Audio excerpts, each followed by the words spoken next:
దేవుడు మనుషుడితో స్నేహం చేయాలని ఇష్టపడుతూ ఉన్నాడు.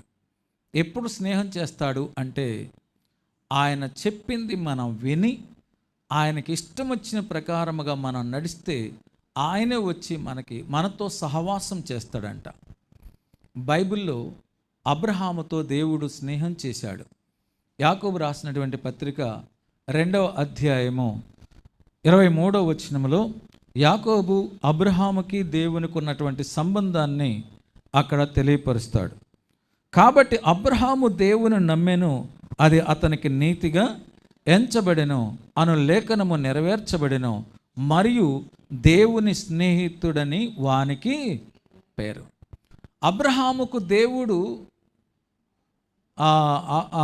అబ్రహాముకి ఏమని పేరంటే, అబ్రహాం ఎవరయ్యా అంటే అబ్రహాము దేవుడి స్నేహితుడు అంటారు. అలా ఎలా అయ్యాడు అంటే,